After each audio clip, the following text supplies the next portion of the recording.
Hey there, friends, it's Nick. This is episode 436 of the StoryHacker podcast. Now, listen, I said I was going to talk about systems and systems thinking today, but lucky you, I'm going to do I'm going to do a little swerve and do that tomorrow. So that's really because this week I've been helping a client with their value proposition.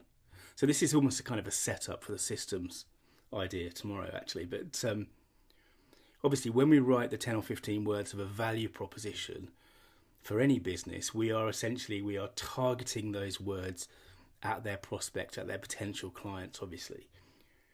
And that means we're putting our best foot forward, right? We're putting our best face out into the world, if you like. And the interesting thing about this from the point of view of my clients when we are honing their value propositions, of course, is that it also gives them an opportunity to think about the business they actually have and the business they want to be, their kind of aspirations, really. Because in the best case,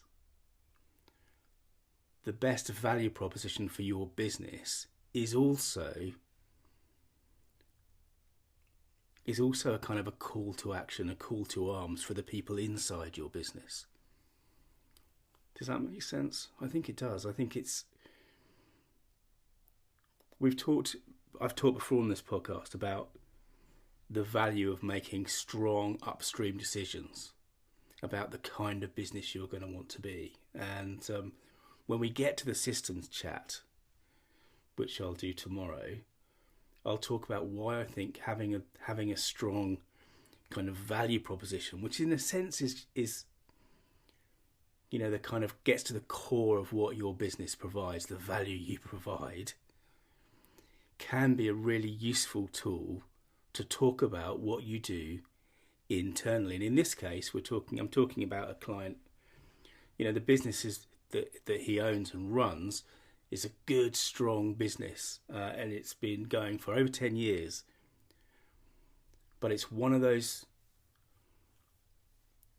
a bit like, the first 10 years of my agency, really, in a sense that, we were in business and we were doing business and we were making money, but perhaps we didn't, I didn't always have a clear sense of direction and a clear sense of what I wanted to do and what I didn't want to do. Does that make sense? Partly because, when you start out as a freelance, money is money, food is food. But you do get to a certain point, I think, and the earlier the better, if possible, where creating a strong identity, creating a strong kind of direction, whether through your value proposition or something else, can be so simplifying. It can be so simplifying. So rather like, for example, the essence of my business at Stories Mean Business is about building long-term relationships. It's not about the kind of, ironically, it's not about the kind of psychological hackery that, you get when your only driver is, the conversion of this amount of traffic to this number of email addresses or whatever it is. And that gets to the conversation we'll have tomorrow about systems and systems thinking. And I think you'll see then how important it is to have, if not a value proposition, and I'm not talking about a kind of crappy mission statement or something. I'm talking about something that actually gets to the heart of what you do and where you want to go. Because that's one of the ways in which your story means business. Thanks for listening. See you tomorrow.